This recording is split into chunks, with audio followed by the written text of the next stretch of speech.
Well, thank you very much all for coming today. My name is Dr. Pesha Alderman, and I'm a researcher and manager of the SEAC Southeast Asia Centre. On behalf of the Centre, I am delighted to welcome you all today to our seminar. And I'm also very excited to welcome Dr. Daniel Whitehouse to the seminar titled Affective Cohorts, Why Elite Schools Matter for Southeast Asian Politics. Before I introduce Dan and before we start off the presentation, I just wanted to give you a few housekeeping rules or points about this webinar. This webinar is being recorded, so please bear that in mind. We will be then also posting this webinar on YouTube, where you will be able to watch this event and also some previous and upcoming events online, so on record.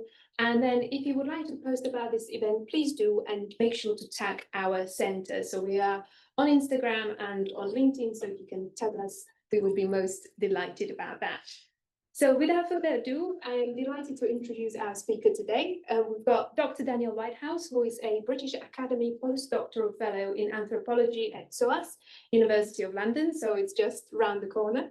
His research explores how elite schools in Southeast Asia function as political institutions, shaping networks, loyalties, and ideologies. Dan is currently writing a monograph on Suankularb Wittayalai School in Bangkok. So now over to you, Dan. Thank you very much for coming, and we're very much looking forward to your presentation. Thank you very much, Petra. I appreciate that.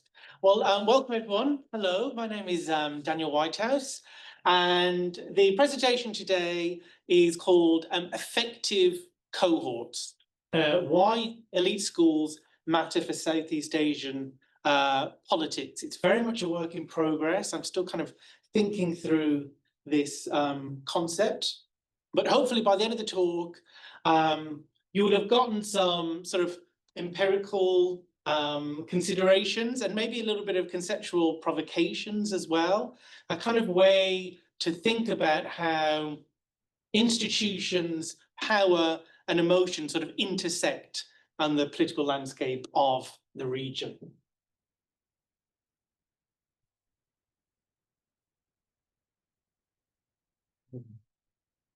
Oh, yeah, I'm just trying to, there we go, didn't put it on. Well, I'd like to start with being an anthropologist, a bit of a story, if that's okay with you. So the story starts in late 1970s in Bangkok.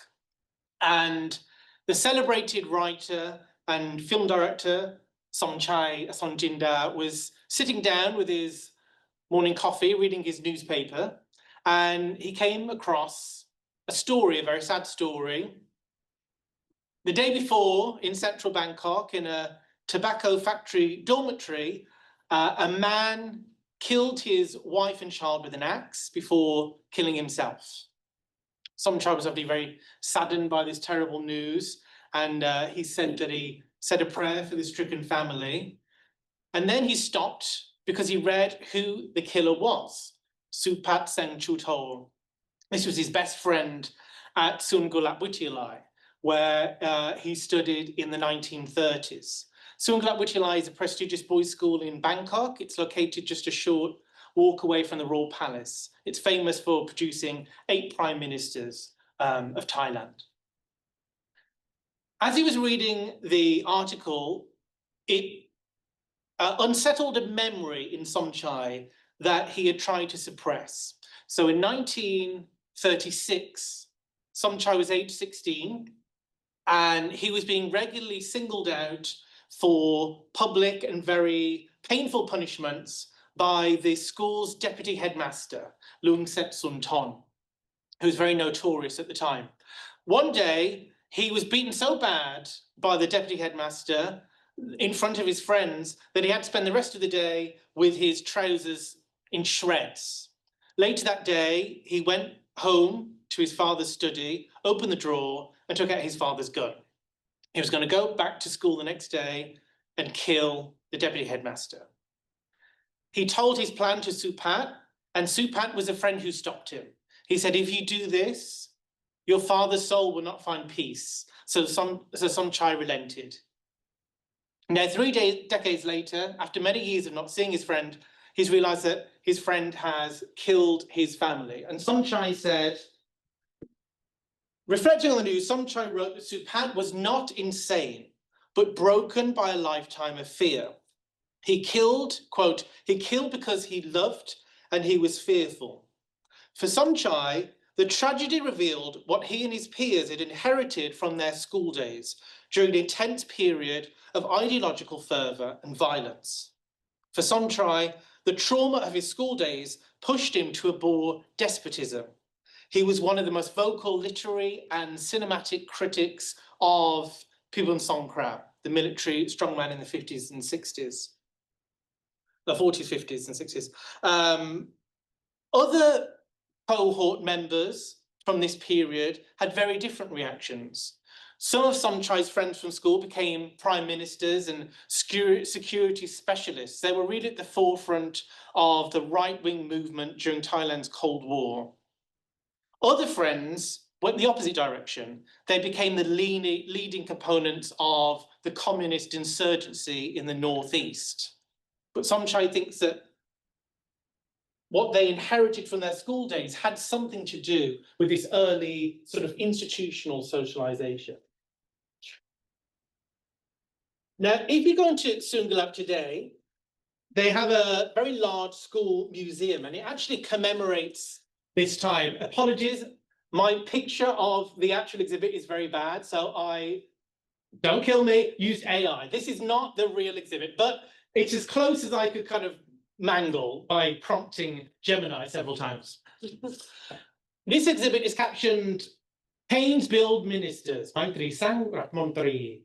And it celebrates the discipline of this era as the seed of national leadership that protected the country from communism.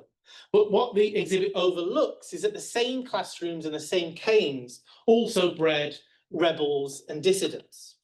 So in this presentation, I want to introduce a concept of affective cohorts as a sort of lens for tracing how Southeast Asians' elites are made through the emotional and institutional worlds of their prestigious and often highly controlled formative schools. It asks how shared experiences within a few elite institutions help explain how power endures, evolves, and fragments across generations. So just to sort of briefly sketch out my ongoing thoughts about what affective cohorts might mean. I start really from the basis that historians and political scientists of the region have commented that often in Southeast Asia, graduating cohorts sort of act almost as if like informal political parties. They manufacture each other's promotion and facilitate access to resources and things like this.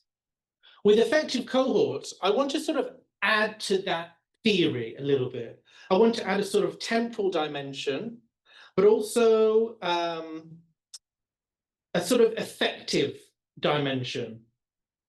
An affective cohort is not merely just shared experiences or sort of alumni connections. It's talking about a sort of emotional apprenticeship at a very formative time of these people's lives. And this is a process through which these students that then go on to become political actors learn how to feel authority, belonging, rivalry, and duty within the institution. And that later gets projected onto the political landscape, I think. This analysis also kind of shifts attention away. There has been a tendency within the literature to concentrate specifically on curricula, what it is that the state is trying to teach the children, state propaganda with this idea that the students are sort of blank receptacles of everything that the state is trying to aim at them. Instead, it positions cohorts as sort of not just products of institutional design, but active agents in sort of remaking this emotional grammar that they are receiving and what they do with it later on. There's also a temporal element. We can't just think of these institutions as sort of not changing. There's a very dialectical process with political change and elite school change. They're often sort of talking to one another.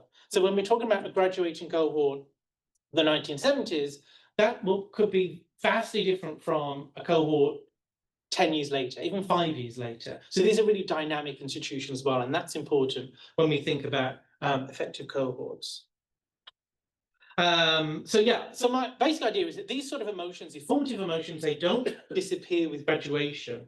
They sort of endure as political repertoires, patterned ways of interpreting hierarchy and legitimacy that resurface later on. In this sense, elite schools are not merely reflections of political change, but actually laboratories for it, spaces where the emotional and moral foundations of power are rehearsed to be enacted later. So just to kind of ground this in some specific examples, one of the ones that I think is most powerful is a book called Closer Than Brothers, which is by the American historian Alfred McCoy. And what Alfred McCoy did was look at this really rich archive that the Philippine Military Academy has produced, yearbooks, biographical writings, very personal letters even. And what he did was he compared two different cohorts. 1940. In 1940, the cohort, he gave a really big sense of their lived experiences within the school. Like I said, it's not just about curricula. It's about the clubs they went to, the kind of discipline they had, the drills they went through. What was it like to live through that experience? So we had 1940. This is at a time when the Philippine Military Academy was very much modeled on the West Point structure. Very ritualized hating. They had drills that really rooted this idea of respect for command hierarchy, and essentially created a communal identity of great professionalism and restraint in the military officers who graduated at that time. Later on, when they were officers, they were often called upon to intersect in political problems through coups, and they often refused. They said that politics and the military should not mix. McCoy contrasts this with the class of 1971. So this class were taught and disciplined under Ferdinand Marcos's regime. High surveillance, highly ideological, where the values of obedience were put above legality or consciousness, or doing the right thing. So a very different institutional experience. And what we find later on, when those men went into power, was that many of them were involved in widespread torture, and a few of them went on to lead coups that went against the governments that they were supposedly meant to serve. So yeah, we have here kind of a switch from the curricula to the lived experience, and that's really central, I think, to this idea of effective cohorts. In order to study them, you need to get into the personal writings, the sort of nitty-gritty of what happened in these institutions. So just to give an idea of how these sort of that's my face. I've lost it now. Basically, there's not a lot of literature that we can draw on that looks at elite schools. It's often commented in political studies that the lion's share of the region's political actors come from a small handful of educational institutions, secondary schools and military academies. But sort of frustratingly and perhaps surprisingly, we don't have a lot of studies that are about those schools. They're sort of black boxes in many ways. However, there are a few that we can kind of draw upon to see how this might map onto the wider region as a whole. So I've already talked about the Philippines. In Indonesia, we get, under the Suharto period, the unification of the military academies. They were all separate before, and it all came into one. and this sort of Panchasila, this overarching moral framework, when duty became something that was almost sacred. And what writers have said after this is that the class of the 1960s, the new order was really informed by how these soldiers were taught at the military academy, and later on their proteges, that give you that sort of very paternalistic edge that the new order had. Also, going back to Thailand, we can look at sort of military academies. Jongglao is a really important one. Classes 5 and 7 are the sort of archetypal classes, and what can happen there. It's slightly different to other military academies in the region. What we have at Jongglao is that the social practices and the rituals within the institution seem to create very deep but very horizontal cohort affections. So we find that there isn't a lot of working together institutionally, which we sometimes see in the secondary schools. They very much think of themselves as separate classes. And this causes actually quite a fractious political landscape. It's almost a sort of emotional fuel that powers a lot of Thailand's coup politics in many ways, that there is such a rivalry between these graduating groups. They're always trying to sort of outsmart their competing classes. In Malaysia as well, the Malay College, Kuala Kangsar, we see lots, we're talking here about temporal change, see lots of changes happening within this institution. Originally, British colonial institution, creating loyal bureaucrats with that sort of very British idea of what a leader should look like.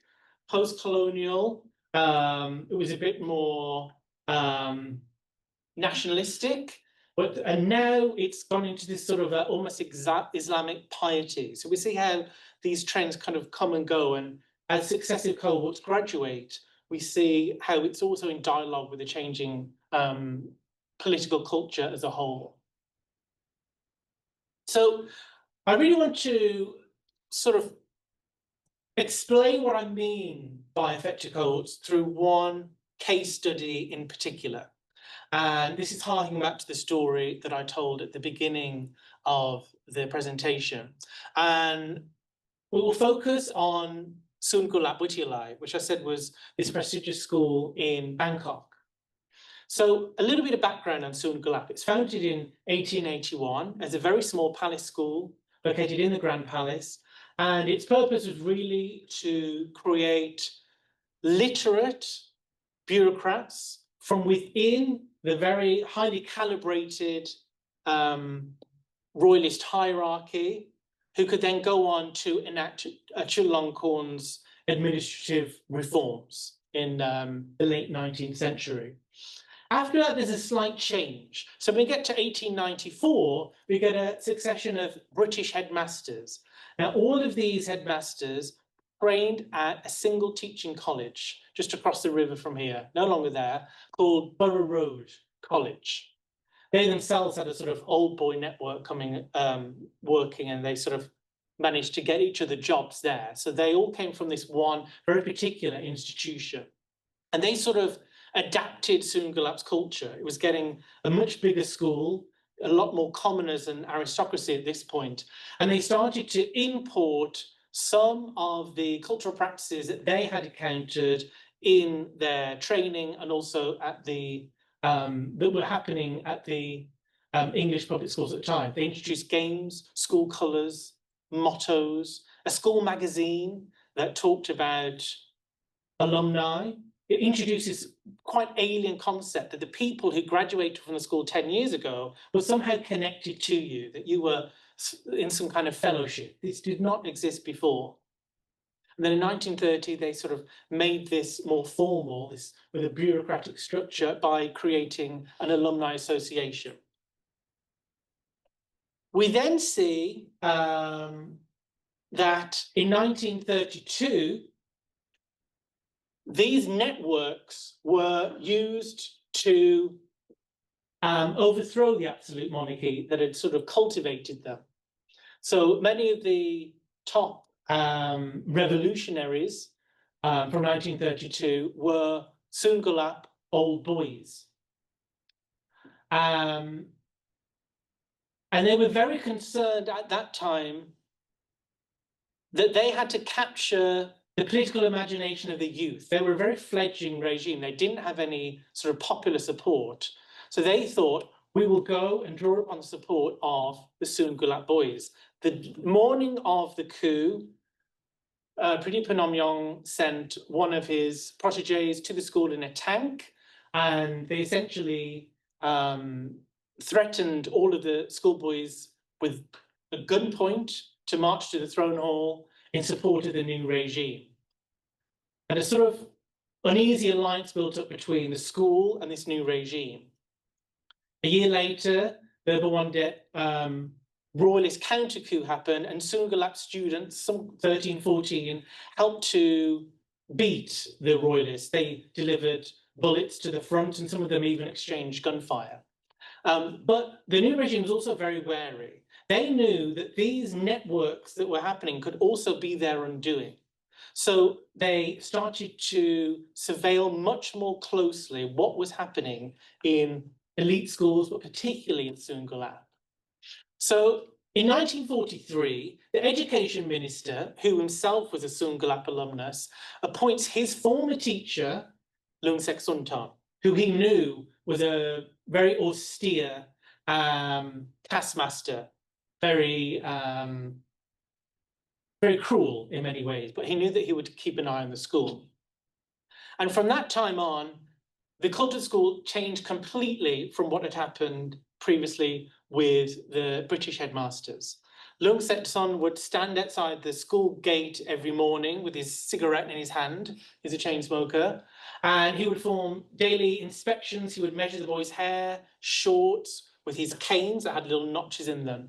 Boys would receive 6 to 12 strokes for getting less than 50% on a test, running, being somewhere he didn't think they should be, shouting. Any number of things could earn very severe canings. Students started to call it sai ti, learn ti, tok ti, which means you're late, you get hit. You forget, you get hit. You fail, you get hit. Everything you did, you basically got hit. Even witnessing someone doing something wrong could sometimes get you hit. And this sort of became the emotional grammar of the school this time. And it was very much thought of in political sense. The headmaster at the time said that Leung Suntan's methods taught boys to fear the law and the state.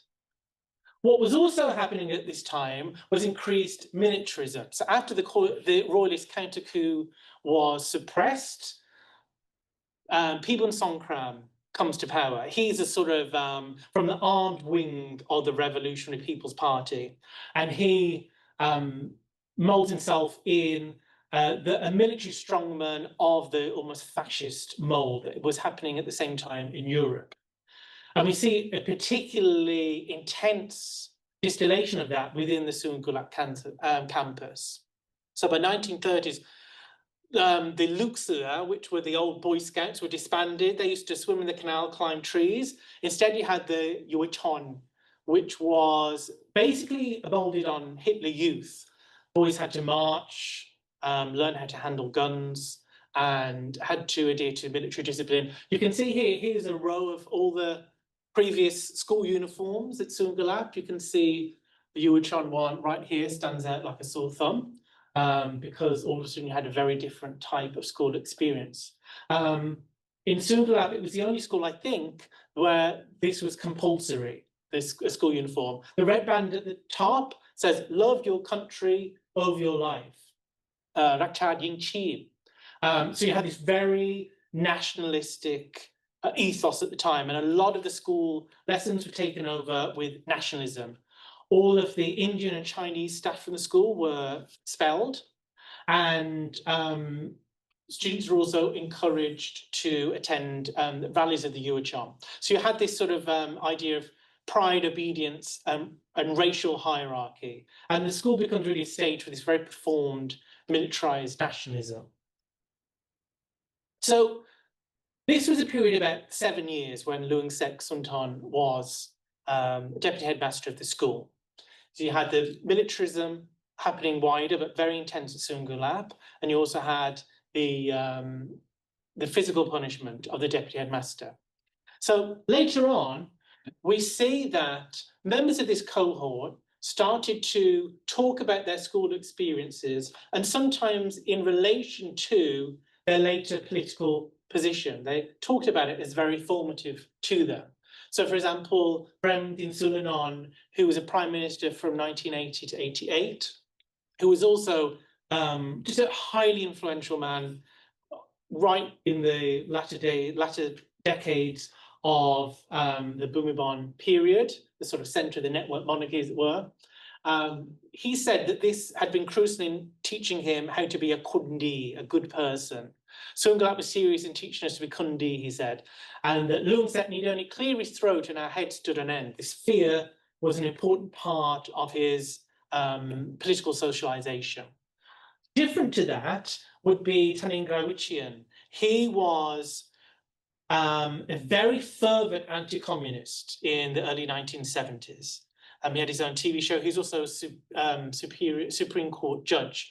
In 1976, after the Thammasat massacre, he was briefly made prime minister, and he's sort of widely acknowledged to be the most repressive prime minister in Thai history. And that's quite a tall order. And but he never really talked about his school days until he was a very old man. He died actually not too long ago. He was about 83 when he started to write about it. And he talked about the beatings that he had received from Lung Sek Sun Ton. And he said he disagreed with Brem about it making him a good person. He said, if you were viciously hit as a child, it may be that you are not moral, only that the beatings concealed the foul temperament of the castigator. It cultivates a passionate fury that only finds release by attacking others in turn. We had a very different interpretation of what he went through. It's almost sensed to be like a mea culpa. Yes, I wasn't the best prime minister, but look what I went through in my youth. Possibly, I might be looking into that too much. We also have other people. I won't go too far on this. Sutsai Hasidin, he was a commander of the Red Gauze, the Gratting Deng, the sort of street thug crack unit who would beat up student protesters and sometimes kill Labour leaders. He talked a little bit about his early experiences under Lung Sek Sun Ton, usually as a positive experience. It was very good for him. And Surapon Chulapram was also the commander of the Border Patrol Police. All of these men also work with one another. So it's very important that Brem, a lot of network monarchy, another project that I'm working on, is that a lot of it was actually based on these old Suankularb networks. Now, let's look at the other side of the coin. So the more liberal left side, you have Ruang Mongpan. Ruang Mongpan was class of 1941, a little bit after Brem and his friends, but still under Lung Sek Sun Ton. He talks about leaving Suankularb with this urge to resist fascist dictatorship. He found his way pretty quickly into the Communist Party of Thailand, where he rose through the ranks and spent some time in China and was quite extreme in his views and some of the pamphlets he distributed around the country. He was the first Thai to be executed for communist activities in 1962. And his final words before the firing squad were, "Long live the Thai people." And this actually, in the 1970s and beyond, became the rallying call of the CPT. His best friend at school, Jurun Mangam, became known as Comrade Samanan. He became the Communist Party Secretary General, 1961 to 1979, and he was really the mastermind behind the communist insurgency. It was his idea to take them into the Northeast Mountains, into Phupan, and to infiltrate local villages. And that was done right after Ruang Mongpan's execution. This was actually like the real personal instigation for him to step up the armed struggle. Another member was Song Kwan, and he was in the Central Committee of the Communist Party for many years, and he talked about how during this very nationalistic period, he was made to stand in front of the flagpole and chant, "Everyone must love the nation, religion, the king, and the constitutional system." And he concluded that attempting to make young people bound to the state through obedience and sort of brainwashing would never inspire genuine devotion, and that this was one of the contributing factors of what that pushed him into the Communist Party.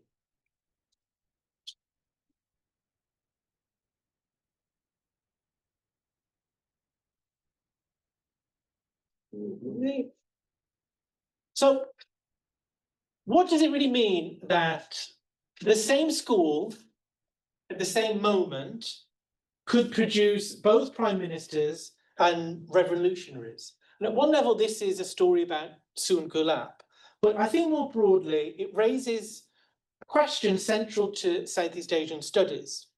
How do prominent, formative, homosocial institutions translate emotion into power? Across the region, the formation of elites has often been analysed through ideology, patronage, and social capital. These frameworks reveal how power circulates, but tells us little about how it feels, how authority, loyalty, and belonging are learned and later reenacted. The concept of affective cohorts bridges this gap, directing attention to the closed-off, colonially inflected schools and academies, where boys and young men acquire emotional repertoires that endure into adult political life. Seen in this light, the cohort from Suankularb that we looked at is not an anomaly, but part of a complex regional pattern. Similar dynamics can be traced in the Philippine Military Academy, the Jula Jonglao Military Academy, and the Malay College Kuala Kangsar, institutions where obedience and fraternity are moralized through ritual and hierarchy, and later reactivated in the political sphere. The framework of affective cohorts allows us to connect these histories, showing how Southeast Asia's elites continue to inhabit emotional worlds forged long before they enter politics. Approaching the region through this lens reframes the question of elite continuity. How it endures not only through ideology or coercion, but through the intimate experiences of youth, through the feelings that make authority seem both legitimate and at times intolerable. That's my presentation. Went through it very quickly. But I'm going to leave this comment on here. This is something from Mannheim, who was the first theorist to talk about generations, where we get the idea of millennials and Gen Zs. And he was very interested in the early experience of the generation that went on to be central to the sort of Nazi party. And he has this very interesting quote that early impressions tend to coalesce into a natural view of the world. And I thought that might be a jumping off point for any comments or thoughts or questions that you might have about the presentation. Thank you very much. Thank you so much, Dan, for your presentation. So we will now open the floor for the questions from the audience. This applies both to audience in the room and also audience online. When you pose a question, please make sure to state your name, your affiliation, and your question in as clear a way as possible, right? So we don't want 3-minute long questions that are actually not questions. So thank you, and the floor is now yours. Dan, would you like to manage your own questions or? Yeah, sure. Yeah, that'd be. If you could just fill the online. Yeah, fantastic. Thank you. Yes, John. It's a super interesting presentation, super interesting project, and I think really important for so many different aspects of Southeast Asian, modern Southeast Asian history and politics that come to mind. The major revolutions of Southeast Asian history, all made by not just schoolboy networks, but determined by those affective communities in different ways. You mentioned the military academies, but they're also in the Philippines, notably fraternities that play a very powerful role with the violence as part of that in terms of the ritualized hazing. And also there's a PhD student here who's a Jesuit priest who's talked about the way in which a Jesuit school in Jakarta has been a crucial socializing kind of institution for members of the elite. So like so many different possible things. So even if you think of all the major Indonesian political parties, the notion of aliran, popularized by Clifford Geertz, you know, maybe usefully thought of in terms of socialization through different schooling networks, Islamic schools and other schools, and then university student associations as well. But my question for you is, if you think of the famous sociological study, Learning to Labor, which focuses on working class boys going to, you know, a kind of working class school in Northern England back in, I don't know if it was the 50s or 60s, something like that. I forget exactly the date of it. But there's an argument there that their kind of avowed rebellion, they're, you know, kicking off and making trouble while they're students. So in some ways, the opposite of what you're talking about. Like that it perversely then helps to reproduce them and prepare them for factory labor. And so I'm curious what the, you know, insofar as you kept alluding to the violence that's also prominent in the memories here. And in this country, there are all these, you know, survivors groups of people who went to British boarding schools who experience this as well. But in terms of what those experiences perversely produced, what do you make of that, other than the quotes that you've given us that vary in terms of their, you know, their kind of logics?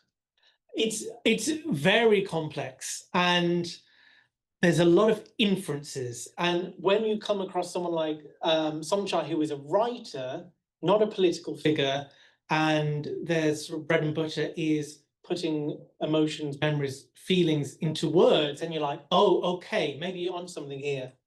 When you're reading the memoirs, often highly veiled, of political figures, you're often having to sort of read between the lines. And that makes it quite difficult to make any sort of solid conclusions about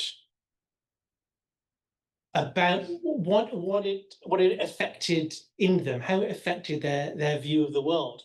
And maybe they can't articulate it themselves. I'm sure it is a complex thing, particularly if they were living through a period that was probably quite traumatic in many ways. I think what is interesting about a lot of these institutions in Southeast Asia is that I sort of mention it here, but I haven't got into detail in the presentation, is that they are all sort of colonially inflected.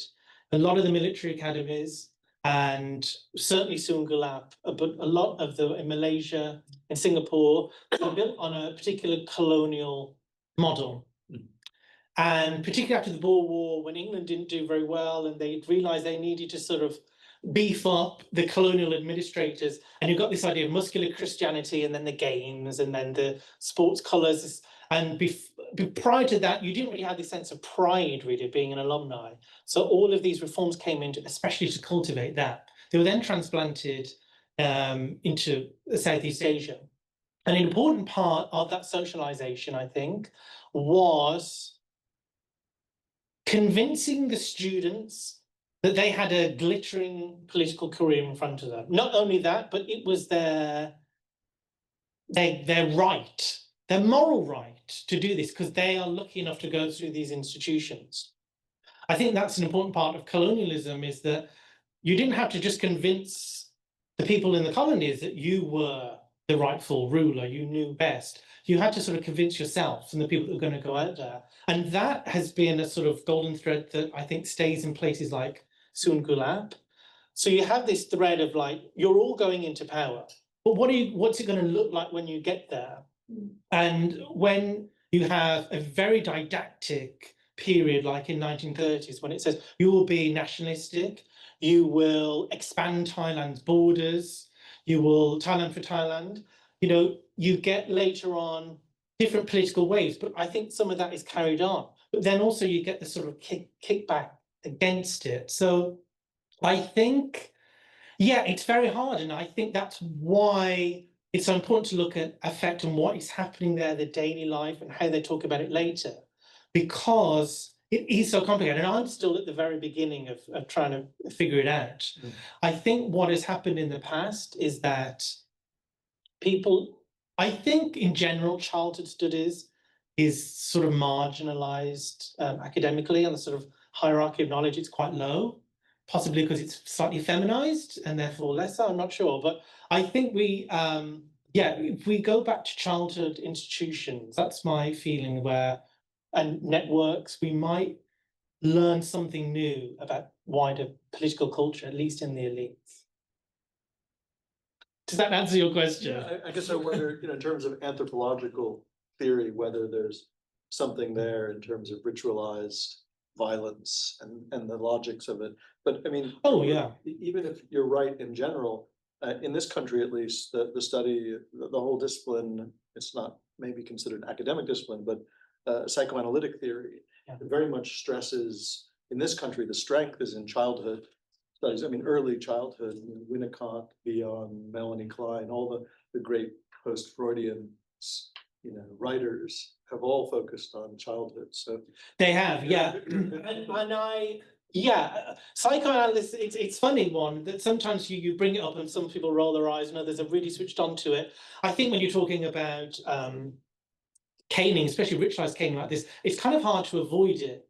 The problem with psychoanalysis is sort of unfalsifiable, but I think it can be very, it can be create very cogent and convincing arguments. I've certainly looked at psychoanalytical theories and sometimes been rebuffed, but it's something that I've looked at. Anthropologically, I mean, it's fascinating.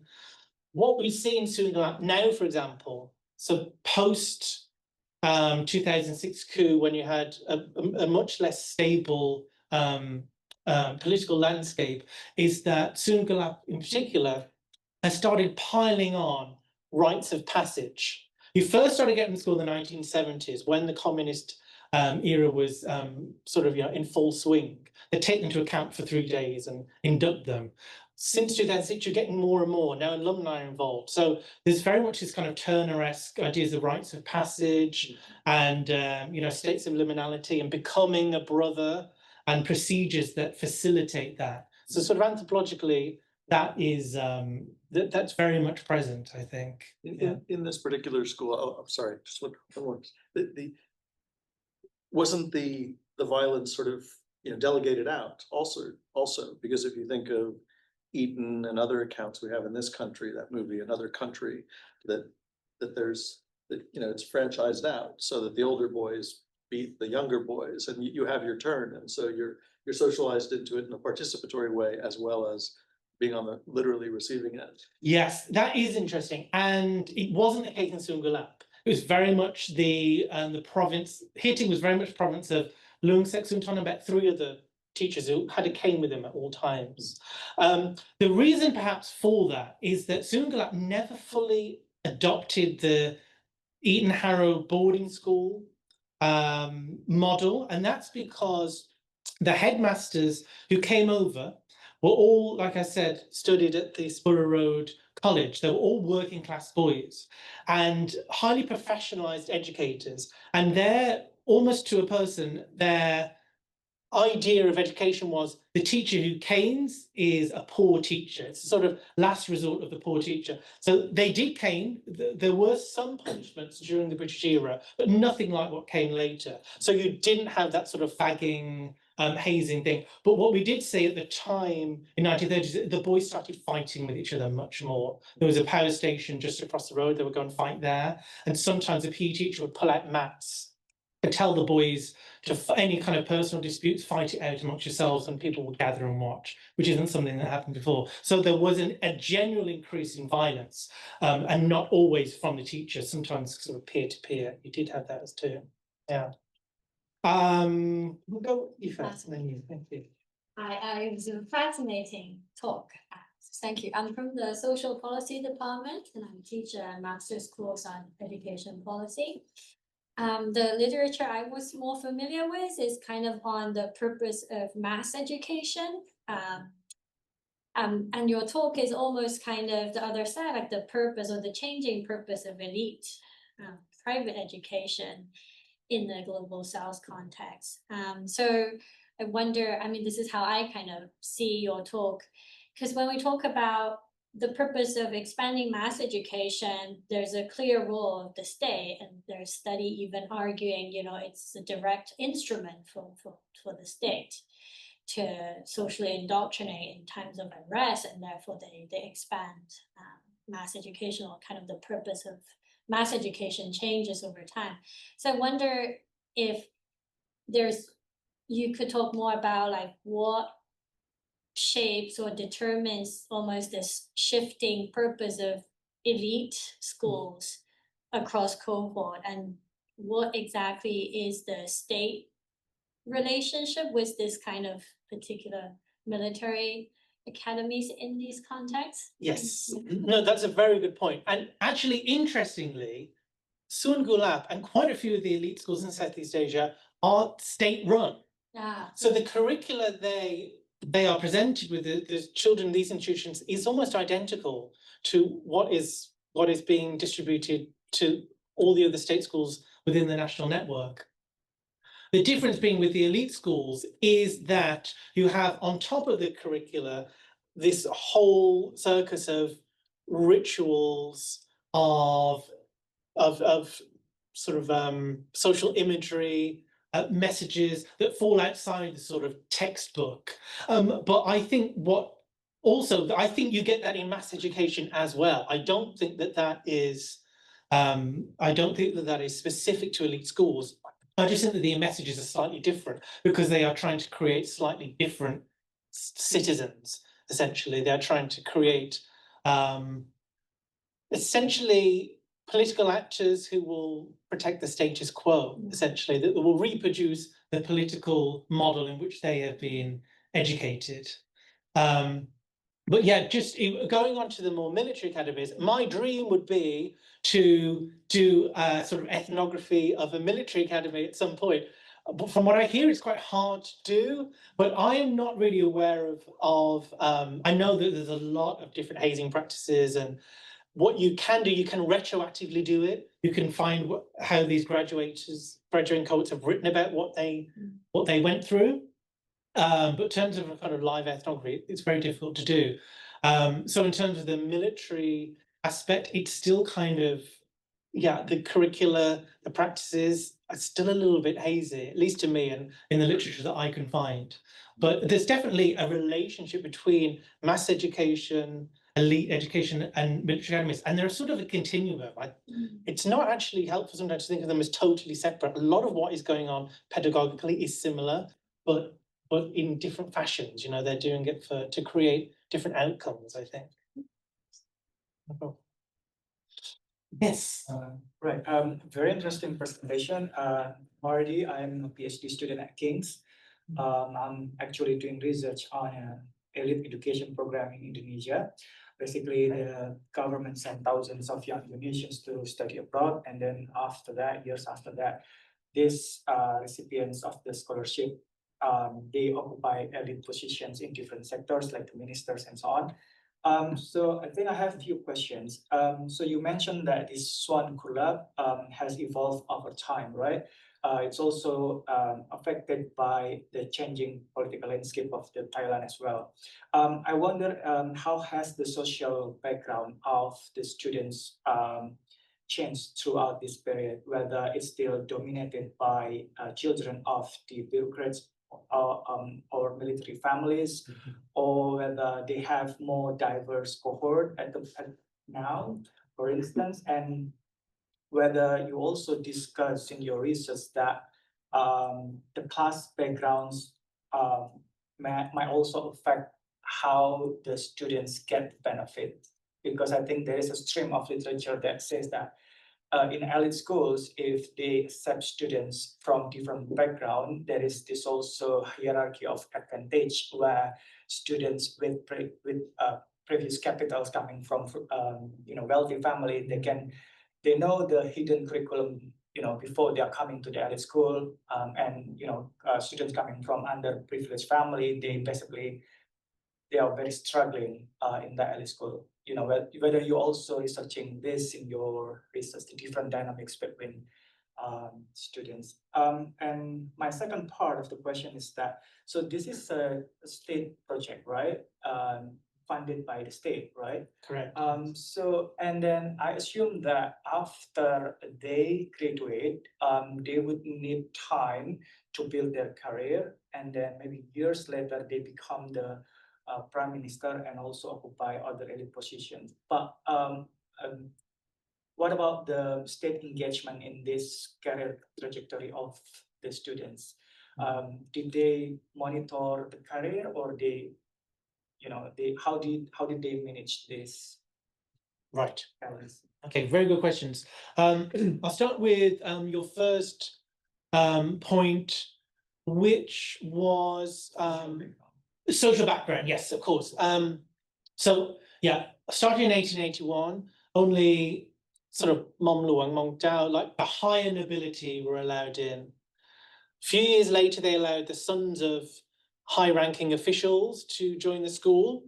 1892, you get your first commoner, who was quite badly bullied at the school. But after that, you see that because the bureaucracy was expanding so quickly, there literally weren't enough people to fill the ministries. So they just had to start admitting more commoners. But they were very much tested and evaluated. So these were sort of being the best of the commoners. And they were taken to school, and there was definitely a lot of social tension between the two. And actually some of the nobles stopped sending their children there because they said, well, it's no longer a prestigious institution. What you get with the British, with some of these rituals, is a sort of stripping away a little bit of your family background, some rituals that take that away, and so you're remade as sort of an alumni and a brother, therefore horizontal. It didn't really happen. We see that people said that there was a lot of this social discrimination right up until the 70s and 80s. Now, I think it's actually less than it was, and that is because there is a huge initiation process that take place over several weeks, several different processes. And at least when you talk to students, there's a real sense that it is verboten to talk about different social classes now. We're all brothers. This is horizontal fraternity. I mean, in reality, if it matches that, I'm not sure, but there is this very strong rhetoric that once you're in Suankularb, you're a brother, you're part of the fraternity. And I think that is only achieved through very careful, highly calibrated ritual practices. What you get after they graduate, no, they're not particularly monitored, I would say, but there's an awful lot of alumni meetups, dinners. You're constantly bound to these sort of people. So much so that most people who went to Suankularb and a lot of these schools, they don't make a lot of friends, separate friends at university. They tend to keep within the alumni group of that university. So they sort of travel with them through their lives. I mean, and in terms of careers, it varies greatly. There's a lot of WhatsApp groups or line groups here. If you're in the police or you want to get in the police, you want a preferential loan, you know who to go to. So it's more opaque and sort of open than sort of you're funneled into a certain position. But it's certainly made aware that the Suankularb name would open doors if you know the right people. They're sort of planted, dotted handily around the public sector. So you'll be able to access that. Thank you. Thank you. I've got 2 questions online. Right. Are you happy? Do we have more questions in the room? Okay, we've got 2 more questions in the room. So how about we take them both at the same time? And whilst I'll just get the 2 questions online. Great, thank you. So please. Oh, no, after you. Okay, my name is Eugene. I'm a student in Queen Mary. I'm studying politics and IR. I think there are quite different implications of what elite schools were and what elite schools are today. Like for instance, elite schools in Southeast Asia today are a lot of international schools, rather than like bureaucratic state projects. Would you say that there's still a strong link then between elite schools and, for example, like nationalism? And do they still shape any lasting political ideologies? Yeah, that's it. That's a very good point. I think, and something that I have thought about myself, you know, in the last 20 or so years, particularly in Bangkok, it is just absolutely populated with Harrow, Shrewsbury, you know, these big, often British international schools that seem to offer, you know, perhaps a better or at least a more international education. And a lot of the graduates from those schools will then go on to prestigious Western further education, higher education institutions. I would say, at least in the Thai case, and I think, you know, in quite a few of the countries of Southeast Asia that I've looked at, there are still some schools, state schools, that carry a cachet. When you go to an international school, you're not necessarily plugged in to that national network in quite the way. Often they're quite international, the demographics of the school. You know, if you're at Harrow in Thailand, you know, there's going to be people from all over the world, and that might not necessarily map on to a career within Thailand. And actually, sometimes you find that graduates of international schools don't necessarily see their career back in their home country, but maybe somewhere in the West, in Europe, America, or so on. However, I think within some of these old boy networks, like, for example, Suankularb, there is sometimes a bit of a reticence about taking on people who went to international schools. They don't have the same mindset. They didn't go through the same process. Their education experience was very different. A sort of political ideas they might have been exposed to were not the same. And so, even though these schools are very prestigious, I think, from what I can gather, some of those international students can sometimes feel themselves slightly closed off from this much older sort of political or business pathway that has been established at some of the older state schools. So I think this kind of, it's different. They're both doing different things. But I think you're right. Certainly in terms of creating an elite, these international schools are changing, I think, what an elite education means within some of the countries of Southeast Asia. And that's definitely true. And what was your other point? Sorry, Eugene, did you ask another question? I guess just like the political implications, are there necessarily any correlations with being in an elite school or a certain type of elite school with future, I guess, like lasting political ideologies? Because I think, I guess I also wonder, well, this is extending it a bit, but I think I'm from Indonesia, and I think there's very much a rise of like nationalist like rhetoric from the government and everything. But at the same time, a lot of foreign, I don't know, like they kind of incentivize a lot of international schools or people going to international schools as well. So I think that's a bit of a like there's irony in that. And I guess I wonder why and how that forms, I guess, the current generation of political thinkers and stuff. And the current president is a graduate of these international schools himself, but claims to be a nationalist. Yeah. Yeah, no, it's a very interesting point, and something that I should think about more deeply. And I think within this conversation, particularly as my research comes more to the present day, it is something to think about. And I might start to look at international schools and the type of careers that the people who go to those with their parents want for them. Is it the type of careers and futures that the parents of students who go to schools like Suankularb hope for their child, or are they going for something slightly more cosmopolitan in their outlook? Yeah, that's a really good point. Thank you very much. Yes, hello. Well, firstly, you stole my question. It was really good. And I was just wondering two probably quite basic questions, which is, so much of these schools are linked to the British educational institutions, but I was wondering if you just saw any threads of other countries, in their formation as well, or how they go about with their rituals and so on. And secondly, I was also wondering, but I'm not sure whether you ever came across this as part of your research, but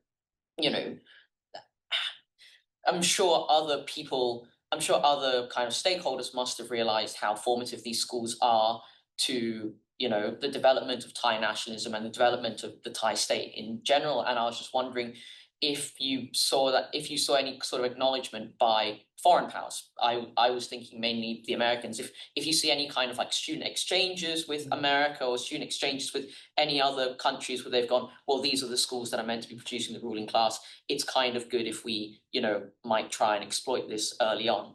But yeah, just two very. Yeah, great questions. Remind me of your first again. Sorry, what was the first question? Yes. Yeah. I know, yes.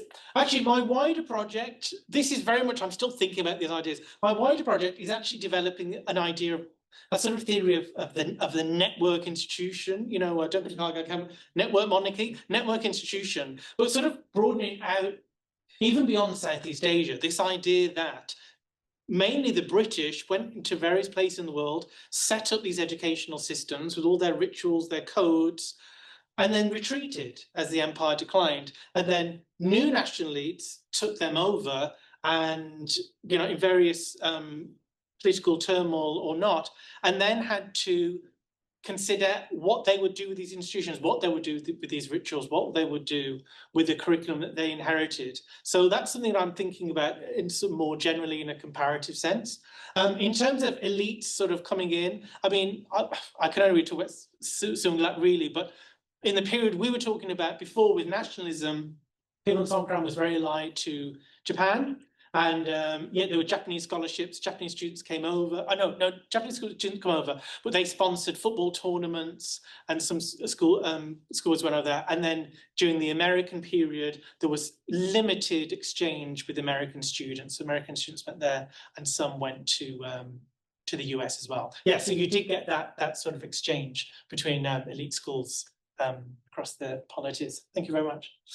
So we've got the two questions online. So the first one, you can also see it up there if you wanted to, or behind you. But the first one is by Eric White, who is an independent scholar at Ann Arbor, Michigan, USA. So he's got two related questions. The first one is, your talk focused on elite boarding schools and military academies. To what degree does your analysis extend to other elite types of educational institutions, such as, say, Mahamakut monastic universities or Chulalongkorn University? And what about non-elite educational institutions such as red shirt Sunday schools? And then the second question, to what degree do these institutions need to be total institutions in the Goffmanesque sense? After all, the fashioning of shared emotional apprenticeship and emotional repertoires is a technique of socialization that is employed widely beyond formal school settings. Yeah, some great questions there. Honestly, I'm mainly looking at formative institutions, and that's primarily because I started at Suankularb, and none of them had any meaningful connections that were just from university. They were just sticking with their friends from secondary school. And amongst the elite schools, secondary schools in Thailand, my sort of informal interviews have shown this generally tends to be true. Unlike in the West, when you meet your sort of friends for life at university, it can often happen a bit earlier. I think from what I sense in the Thai social context, but certainly looking at the universities will be something I'm interested in the future. How do they have to be total institutions? That's a really good point. Most of these schools are day schools, some are boarding schools. Suankularb is a day school. What you tend to find, though, is that even within the restrictions of a day school, they try desperately to sort of create a more total institution environment, telling students to turn up for various practices on Saturday and Sunday in school uniform, coming to school early to set up something, staying later. So you'll find that if you go to school at sort of 8 o'clock in the evening, there'll still be lots of students there doing various activities or jobs for the teachers. So they're not sort of total institutions, but they sort of, I think they do sort of edge that way. And my sort of theory that I'm thinking is, if in times of political crises, they tend to become more total, and the control over bodily autonomy and discipline gets much more pronounced. Yeah, so great question. I'll just go to the next one. So the next one is by Marvin from the University of the Philippines, Mindanao. Question is, was there a sense of regional loyalties among those who attended the elite schools? For instance, military officers who attended this school and originally come from a particular area may tend to gravitate towards each other, perhaps even tend to harbor perceptions against classmates coming from other regions, despite the fact that their loyalty is to the nation as a whole. Is this the same for the Thai example you brought up? Was there a regional flavor in an institution that drew people from all over the country? Yes, I think that's a really good point. Particularly when students were not from Bangkok, when they've had to travel from more rural areas, they tend to gravitate towards one another. This was the case actually with the three communist leaders of that I talked about earlier on. Also, Bren was from the Deep South. He's sort of political partner who he met at Suankularb throughout his life with Siti Wittayalai, who came from the South as well. So yeah, I think that's a really important point to make. And also with Eric's point is that people, when they pass through these institutions, they create these sort of networks. But then they also go into a new institution, they create, some of these networks overlap. And sometimes they're in competition with each other. Some of Brem's best friends from school then went into different graduating cohorts in the military academy and ended up leading attempted coups against him in 1981 and 1985. So yeah, you always have to place the individual within a really complex network of loyalties that they're sort of constantly balancing as they go through their political careers. So that's a really good point, and regional affiliation is an important part of that too. Thank you. Okay, so that's it for the questions online, and I think you've had your fair share of questions, so it would be fair to probably let you now take a breather. So thank you very much all for taking part in the SEAC seminar today, for those of you in the room, as well as those who have joined online. We very much hope to see you again. We have 3 upcoming events that might be of interest. The next one is next Wednesday on the 19th of November, and that one is platformization, citizenship and statecraft in Vietnam, a 3-body problem. The week after, we've got revisiting the Exemplary Center in Contemporary Indonesia, ideas, ideologies and cosmologies. And then the first week of December, we'll be quite busy at the center, but the first event to make you aware of is an evening event on Tuesday rather than our usual Wednesday slot. This is called Scapegoating Queers, Pink Blocking a State Strategy. So if you could join us for one or ideally all of these, we would be very happy. And thank you again to Dan, and thank you again all for coming.